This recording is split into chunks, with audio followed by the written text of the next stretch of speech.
Hey fans, what's up? Welcome back to Babylon Talmud. Today we're studying Daf 70 of Masechta Yevamos. Friends, who can tell me what Daf 70 talks about? First part we wrap up the previous Mishnah, right, where we were talking about people being able to eat Truma. The interesting thing is that, then we wrap up the 7th parak. Moving on to the 8th parak of Masechta Yevamos, parak Orel. Exciting times. Well, at this point, anything goes. Anyways, we continue talking about Truma, but from the vantage point of an Orel. Friends, let's jump in. Alright, we still have some work to do on Daf Samach Testament Beis, probably about 15 lines from the bottom, where it says Itmar. You see that? Good. Itmar, last word on the line. Itmar, Abba al Arusaso beveis chomiv.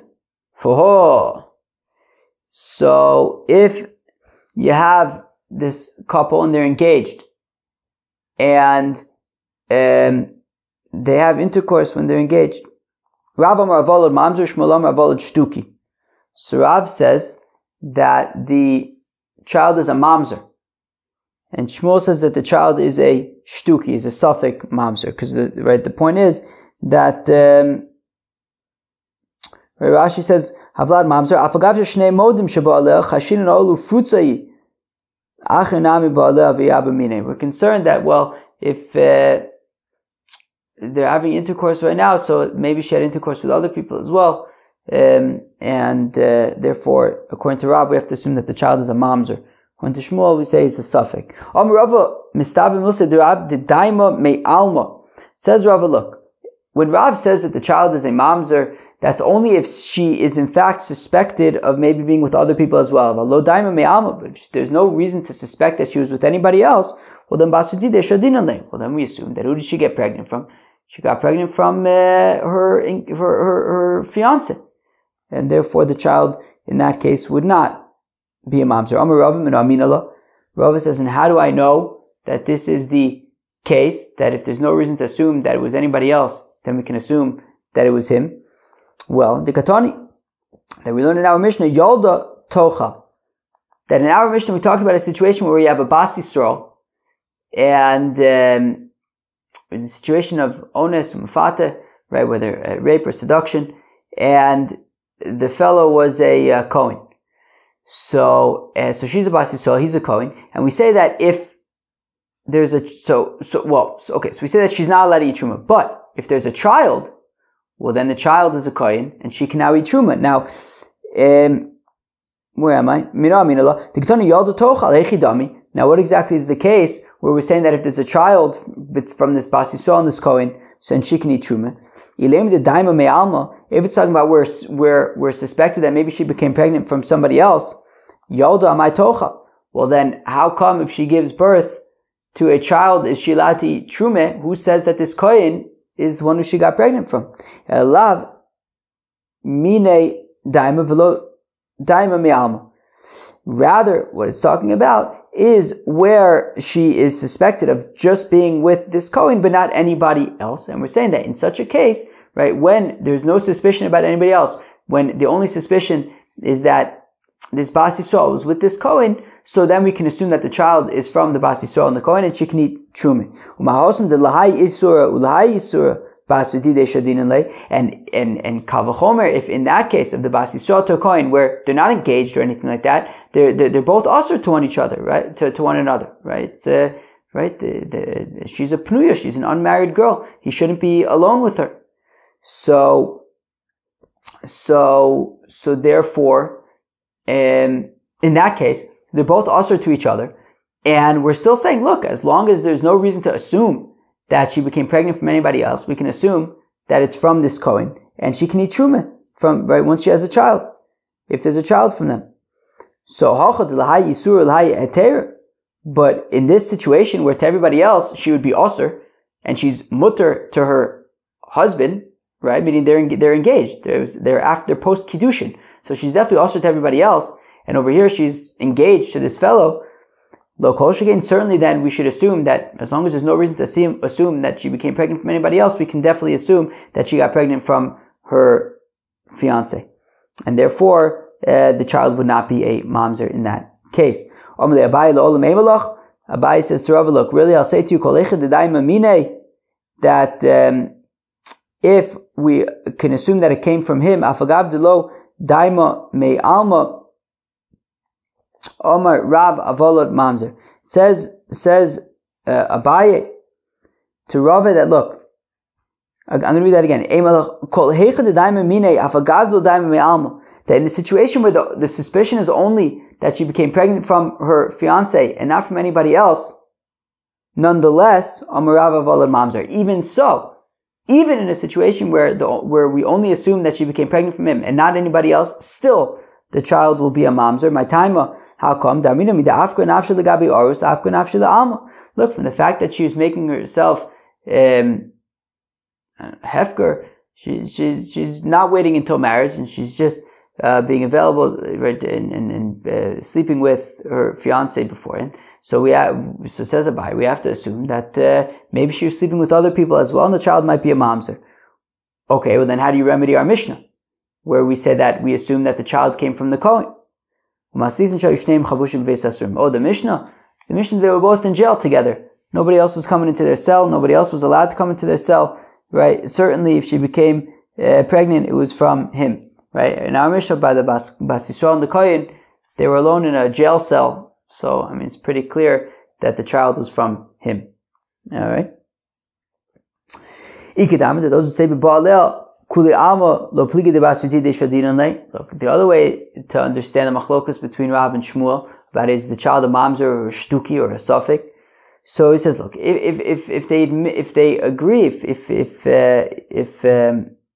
right, says Rashi, echad moda shabala, where he admits that he slept with her, so then everyone agrees that okay, it's his baby, right? It comes from the Arus and the Arusa. The Basudide Shadinale, that we assume that it's his child. And this is what it is saying. Arusa she'ibra. This is the machlokas between Rav and Shmuel. Arusa she'ibra. That if you have a Arusa who became pregnant, Rav Amar Avolod Mamzer. Rav says that the child is a Mamzer. Shmuel Amar Avolod Shtuki. The child is a suffix. Omar Rave Mistavim Milse de Rav to Lodaima Mine. Says Rav, look, I understand what Rav is saying, that the child is a mamzer is when there's no suspicion that the child came from the fiance. If for whatever reason we don't assume that the child came from the fiance, so then we have to assume that the child is a mamzer. But if there's reason to assume that the child came from the fiance, even though there might even also be suspicions of other people, but if we have whatever reason to assume that the child came from the fiance, so then we assume that it's based on him. Amar Rav says, how can I prove this to the Katani? It says in our Mishnah, that if you have a Bas Yisrael who slept with a Kohen, so then she can eat, and they have a baby, so then she can eat Truma. So Echidami, what's that case? If that's talking about a situation where the only suspicion was that she was with, right, this Bas Yisrael and this Kohen, nobody else is suspected.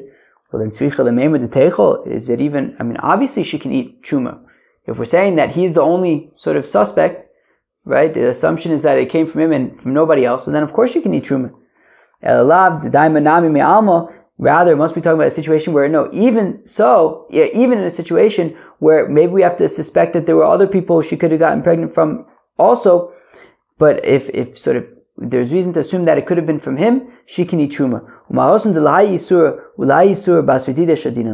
And if in that case, where they're both usher to each other, right? In the situation of Mishnah, the Bas Yisrael to the Kohen, right? They're both unmarried. They shouldn't be sleeping with each other. And nonetheless, we can assume that, look, it came from this Kohen. Certainly then, in our situation where they're engaged, where to everybody else she's forbidden, but to the person she's engaged to, she's permitted, Lo kol shekain, certainly then we can assume that the child came from the fiance. Amalei Abai, says Abai, Lo olam emelach, really, I'll say to you, kol echad d'daima me'alma, afagav d'daima mine, Amar Avavolad. Mamzer says Abai, look, in a situation where there is suspicion that maybe it could have come from somebody else, even though there's also suspicion that it could have come from him, we have to assume that, right, even so, the Rav would say that the Vlad is a mamzer. Well, then what's our Mishnah talking about when we say that she can eat truma because the child came from the Kohen? Well, that's talking about where there's no suspicion whatsoever. Not from other people, not from, where there's no suspicion from other people. So in the Mishnah, she's not suspected of sleeping with anybody at all, right? Not with the Kohen, not with anybody else, and in that case, we can assume that it was from the Kohen, and she's allowed to eat truma. Okay. However, posel mishum bia b'chulei. So we said that if you have an eved, so then if he sleeps with a Kohenes, for example, since she'd be unable to eat truma. And we also say that if you have like Bas Yisrael is married to a Kohen, or Bas Kohen is married to Yisrael, and then there's like it ended up being a grandchild, so we say that the grandchild is not going to be posel or maichil. So my time alkam amarkra isha v'ladeh tir ladoneh v'gomer, right? Because the children don't belong to her; they belong to their master. So ki'ilu,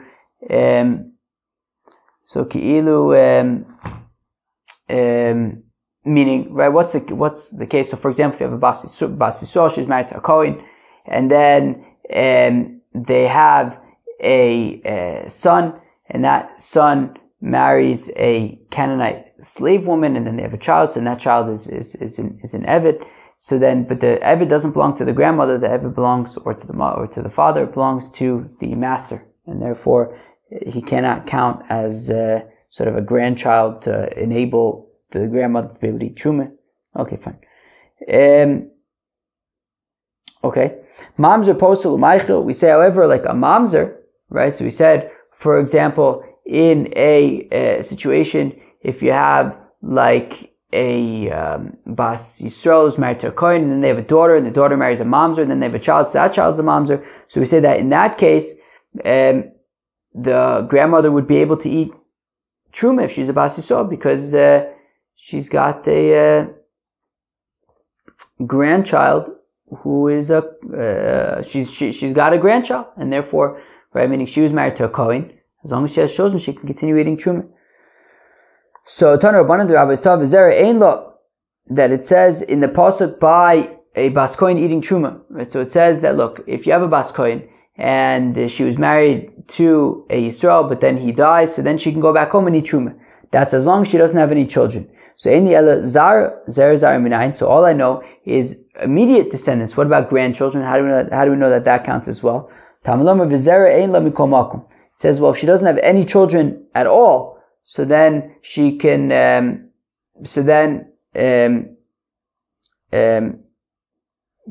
so then she can go back and eat truma. But even if she has a grandson or something, then she wouldn't be able to go back and eat truma if she's a Bas Kohen. Fine. In the ela, is there a kosher? Is there a apostle minayin? Now, all I know is kosher grandchildren. What about a apostle grandchild? For example, like a mamzer. Tamalomer. Therefore, the apostle says, "V'zera ein lo ayin ola." Says that she doesn't have any grandchildren, she can go back and eat truma. So, she doesn't have any children, she can go back and eat truma. And it says, "V'zera ein lo" is like ayin ola, like to look into her and to check that really she doesn't have any children at all, even if they're psulim. But one second, didn't we already learn that pasuk of V'zera ein lo to learn out grandchildren? No, the truth is, grandchildren, we actually don't need a pasuk, because we treat grandchildren like children. So really the pasuk of ayin Allah, of V'zera ein lo, is really to teach that even children who are grandchildren, right, offspring who are psulim, are taken into account. Omelei Rishlakish Rabbi Yochanan. So it says Rishlakish to Rabbi Yochanan Keman Rabbi Akiva. It sounds like our Mishnah is like Rabbi Akiva, because our Mishnah had said that if you have a situation where a Eved or Oved Kochavim sleeps with the Bas Yisrael, so then the child would be a mamzer. So that sounds like it's Rabbi Akiva. Who says that a relationship that is forbidden, even if it's just a lav, the child will be a mamzer, right? Even if it's not like a chiyuv karis or anything. So afilutem rabbanon, but you could also say that it's the rabbis, but the kuchavim ve'eved modu. That the rabbis admit when it comes to an oved kuchavim or an eved, the rabbis admit that in that case the child would be a mamzer. The chiyasor avdimi or Rabbi Yitzchak bar avdimi mishum abenu oved kuchavim ve'eved haba bas Yisrael of lad mamzer. That if you have an oved kuchavim or an eved who sleeps with the bas Yisrael, the child is going to be a mamzer. Kohen Gadol paimim sheposel. We said that you can have a situation where the Kohen Gadol is posel somebody from eating truma. What does that mean? Taner Rabbanon harini kaparas ben biti kuza shemaichleni b'truma ve'eni kaparas ben biti kada she poslani min ha truma. So what was that situation in the Mishnah? That situation in the Mishnah was talking about, for example, let's say you have a bas Kohen, and she is married to a Yisrael. You have a bas Kohen, she's married to Yisrael. Now she was initially able to eat truma when she was by her father's house. She got married to the Yisrael. She's no longer allowed to eat truma. They have a child. That child is Yisrael. Right, they have a daughter. Right, that daughter is Yisrael. Right, so again, so you have a bas Kohen who's married to Yisrael. They have a daughter. That daughter is Yisrael. She then marries a Kohen, and they have a son. So that son is now a Kohen. He now becomes the Kohen Gadol. So now what happens? The thing is, his grandmother was a bas Kohen. She married a Yisrael. She's not allowed to eat truma. And if he dies, she can go back home and eat truma. But if she has kids, then she's not allowed to eat truma. So now you have this grandson who's now the Kohen Gadol, and his grandmother's not allowed to eat truma because of him, because he's alive. Now at the same time, you can have, let's say, the opposite situation where you have a bas Yisrael who married a Kohen, and now she's allowed to eat truma. Now, if he dies, then she's no longer allowed to eat truma. But if there's children, then she is allowed to eat truma. And they have a daughter. That daughter then goes and marries a mamzer. They have a child. That child's a mamzer. But nonetheless, if we look at the grandmother was a bas Yisrael who married a Kohen. So they have children, even if it's a mamzer. So she can continue eating truma. So it says the Gemara, Tanabanan harini kaparas ben biti kuza shemachileni b'truma. I should be the kapara, right? The grandmother says I should be the kapara of my grandson, who's just like a small pitcher, i.e., like a mamzer. But the fact of the matter is, on his account, I, as a bas Yisrael, can eat truma.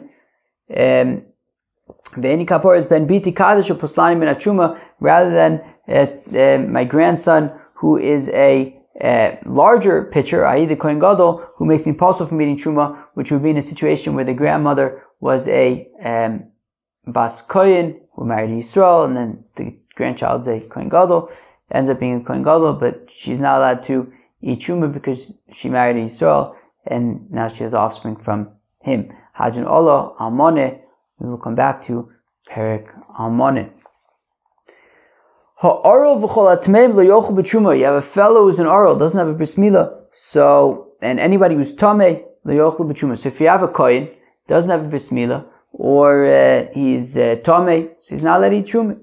Nishayin v'avdein yochlu b'truma. Their wives, their avodim, they can eat truma, okay, but they cannot, right? So the oral, the tameh cannot eat truma, but their wives, their children can eat truma.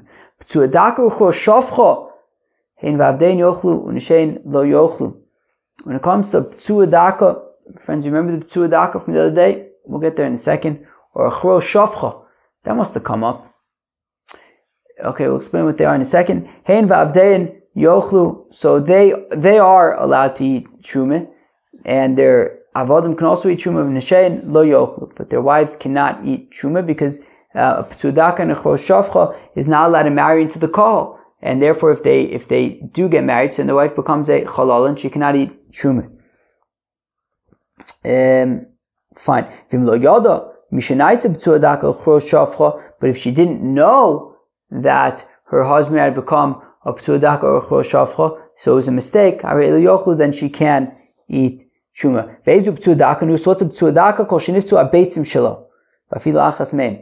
If his testicles get crushed, even if it's just one, p'tsuadaka, and he can eat truma, his avodim can eat truma, but his wife cannot. Who could tell me what a chro shafcha is? Kol nichros hagid. All right. Mishtayim ha'Torah afilu k'chut asayra kosher. How about this? Instead of me translating it, let me see. How does the Art Scroll translate it? What does the Art Scroll say? Let's see. Okay. Okay. Uchro shafcha, and who is considered one whose member was severed? Kol shenichros hagid, anyone whose member was severed. But if even a hair's breadth of the corona, the COVID-19 remained kosher, then it's permitted. Whatever. I don't really feel like getting into details here.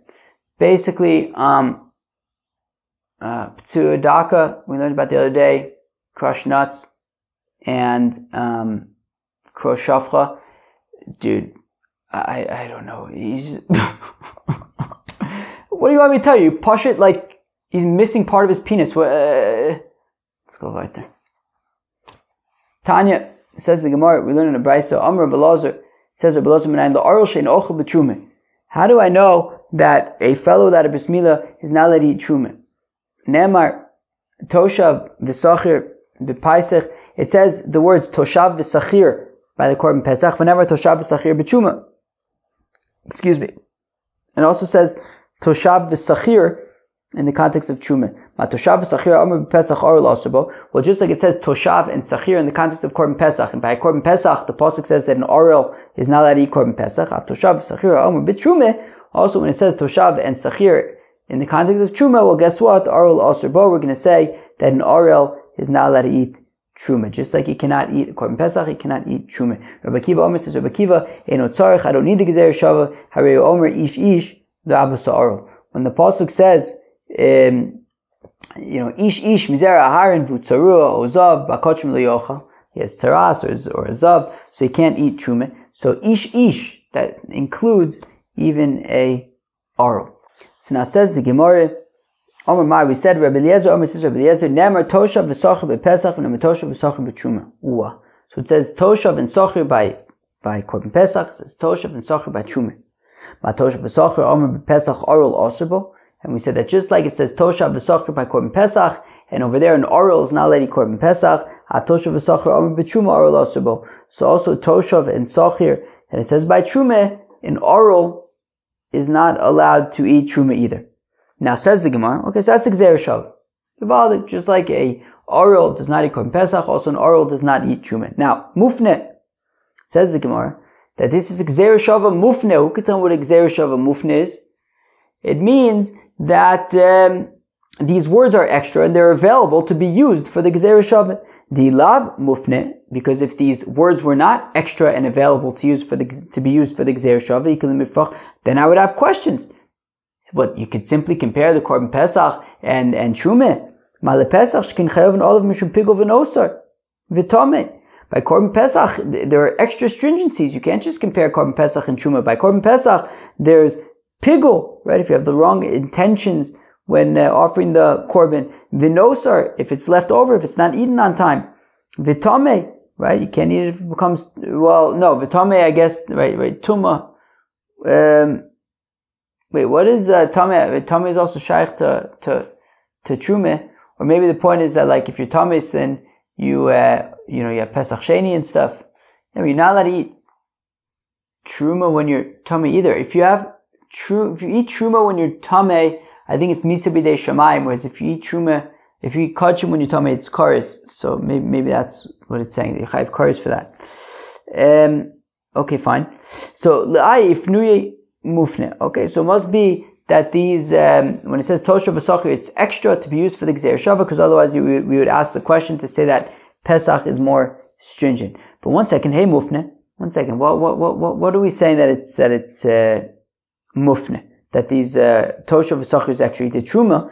If we examine Toshav v'Sachir in the context of Truma, I needed to say Toshav and Sachir in the context of Truma. The Tanya is we learn about Toshav zekonu kinyan olam, Sachir zekonu kinyan shonim. That what's a Toshav?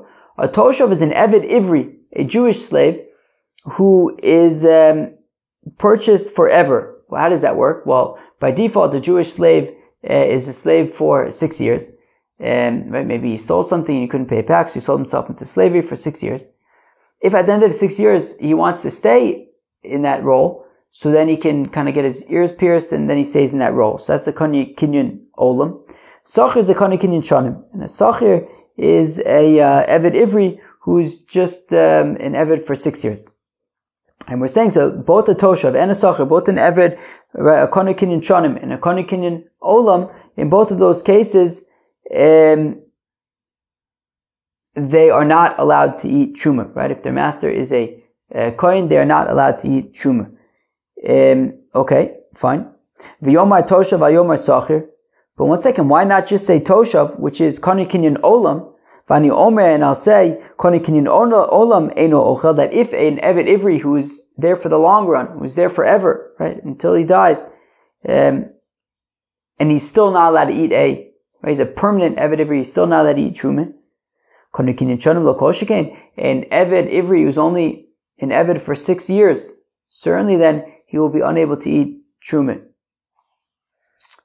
Ilukain, if that's the case, Hayisi Omer, I would say Toshav Zekonu Kinyan Shonim.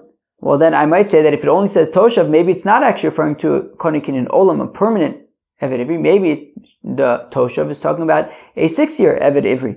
Aval Konu Kinyan Olam Ocha, but maybe if it's a permanent Eved Ivri, he would be able to eat truma along with his master who's a kohen.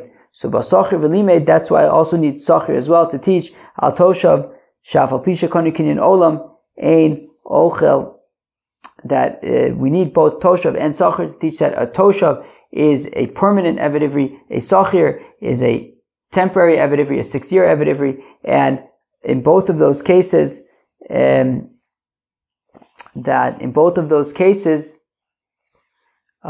it's a permanent Eved Ivri, whether it's a temporary Eved Ivri, they are not allowed to eat the truma of their master. El de Pesach mufne.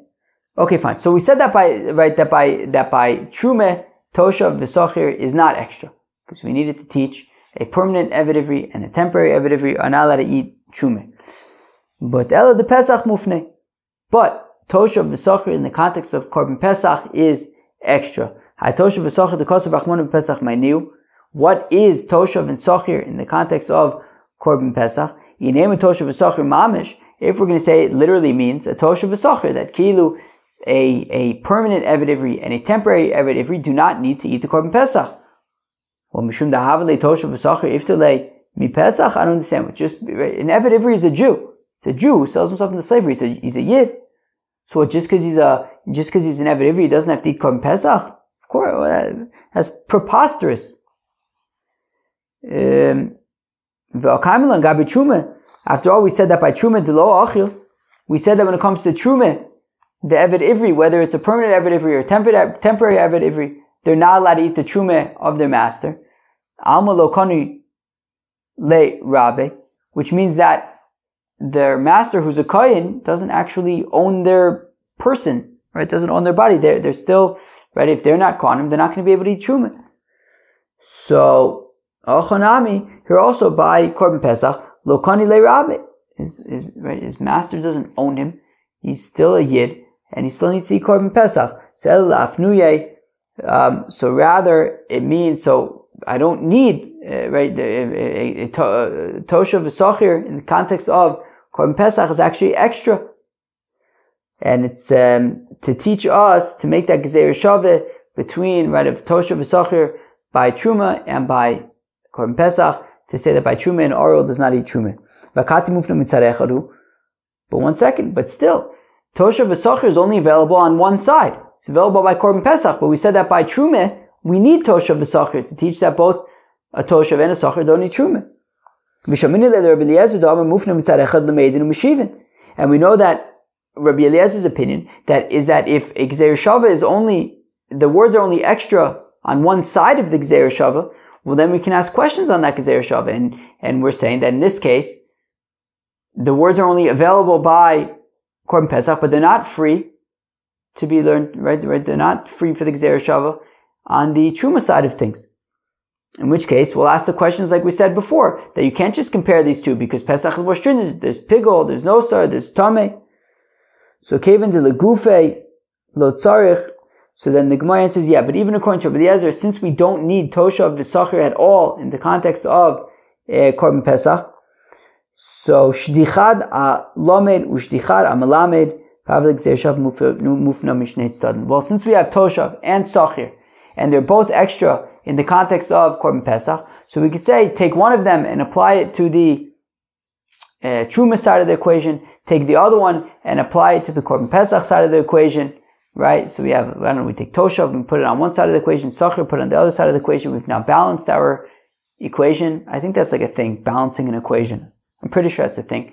And then, now that we've balanced the equation, so we can learn out one from the other, we have this Gezer Shava with the extra words, and we could say that just like by a Korban Pesach, an Orel does not eat Korban Pesach, also by Truma, an Orel does not eat Truma. So now, Frek the Gemara, if we're making this Gezer Shava of Toshav V'Sachir, right, to compare Korban Pesach and Truma, to say that just like by Korban Pesach and Orel is also by Korban Pesach, so Oichid by Truma and Orel is also. But Lemei Asya Kasha, says the Gemara, Yima Paisach Onein Asur Bo, Av Truma Onein Asur Bo. Well, if just like by Pesach and Onein, a fellow who a relative passed away is not yet buried, so an Onein is not allowed to eat Korban Pesach, so Av Truma Onein Asur Bo.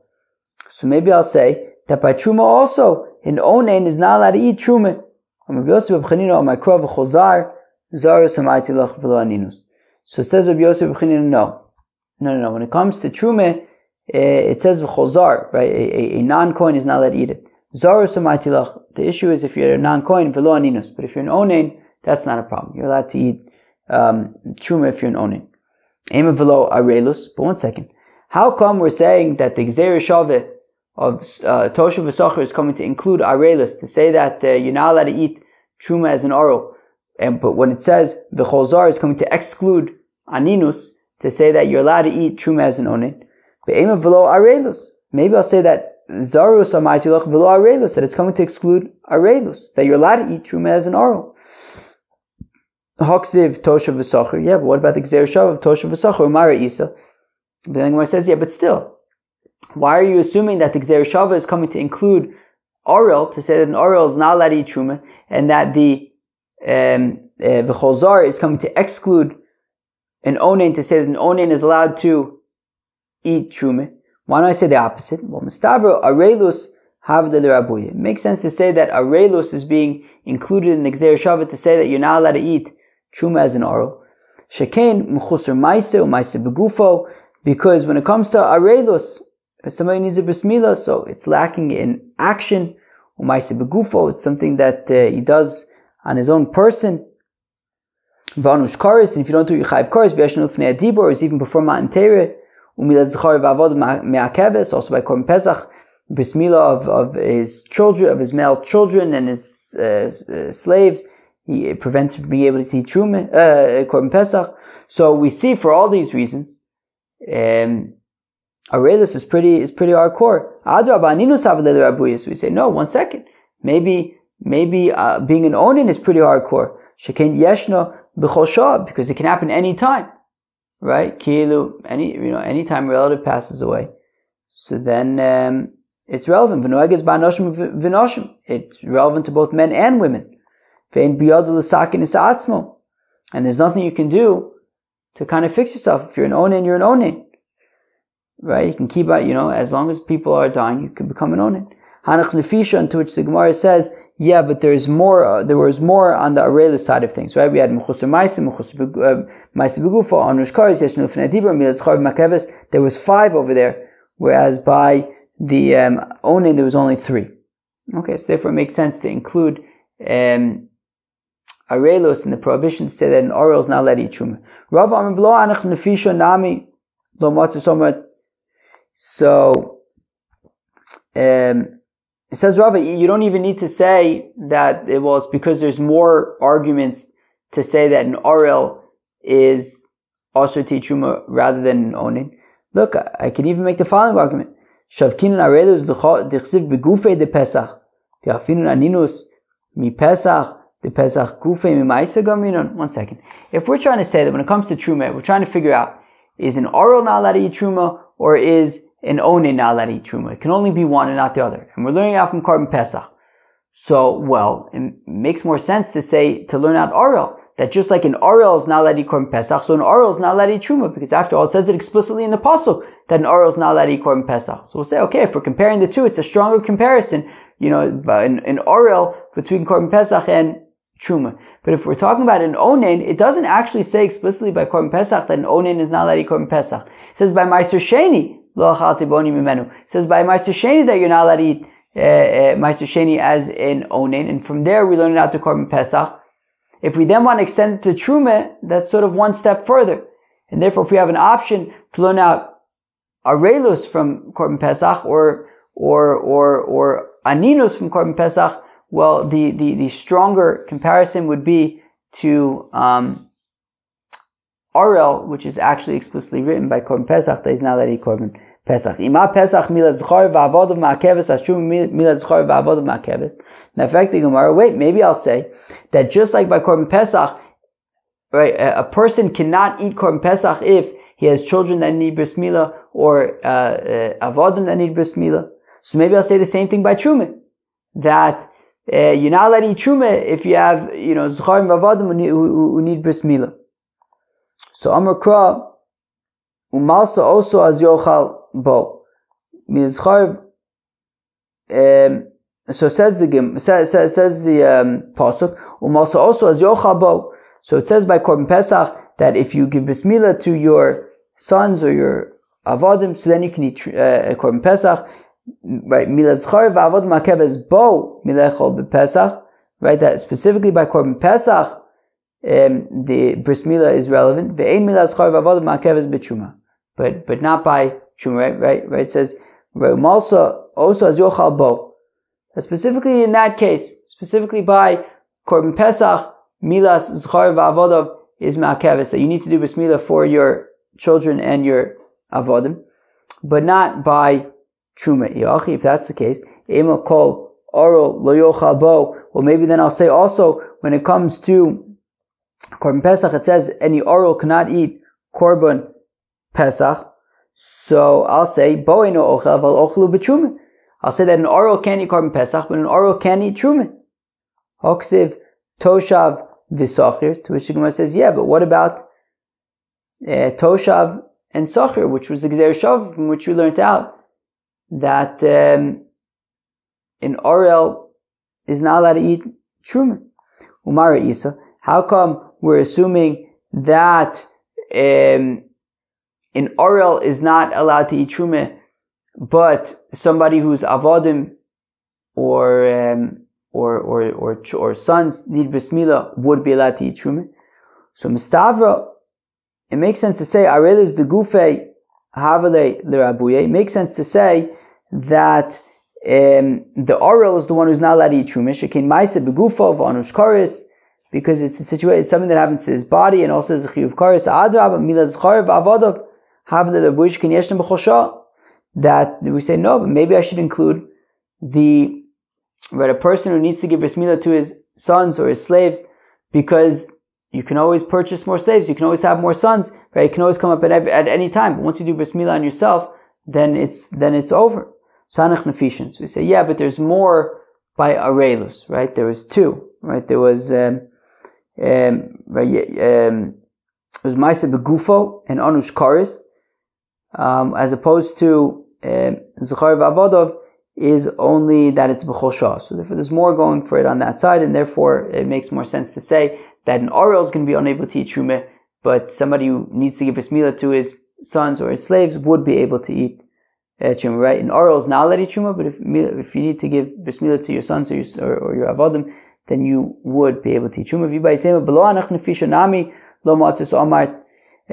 Or I can make the argument even without, saying that, well, there's more reasons to say an oral as opposed to somebody who needs to give bris milah to his sons or his avodim, because mi'ika midi the arelus the gufe lo ma'akva be arelus the achrine ma'akva be, because it just simply wouldn't make sense, right? Meaning, how could it be that we can have a situation where if you have a guy who's an oral, he's allowed to eat Truma, but in a situation where he has bris milah, but only his avodim or his sons don't have bris milah, now he's not allowed to eat Truma. If he himself is an oral, he's allowed to eat truma, then it's crazy to say that in a situation where he has a bris milah, but only his avodim don't have bris milah, then he wouldn't be able to eat truma in that case. That doesn't make any sense. Therefore, it makes sense to say that by truma, an orel is not allowed to eat truma. But a situation where he has a child who needs a bris milah, or avodim who need a bris milah, he would be able to eat truma. Alright, fine. So, that was daf ein of Masechta Yevamos. We started off talking about a situation, a machlokus between Rav and Shmuel, a situation where you have an engaged couple and they have a baby, right? They're not married yet, they're only engaged and they have a baby. Rav says the baby is a mamzer. Shmuel says the baby is a suffix mamzer. We had two different ways of understanding what it's talking about. It could be talking about a situation where, depending on if other people are suspected of maybe sleeping with this girl, or if maybe he's the only suspect. Okay, fine. Then we started the parak of Ha'orel, talking about that an Orel, or a Tameh, is not, but we focus so far on the Orel, is not allowed to eat Truma. Alright, that's pretty fun. We learned Gzeir Shavah from Korban Pesach.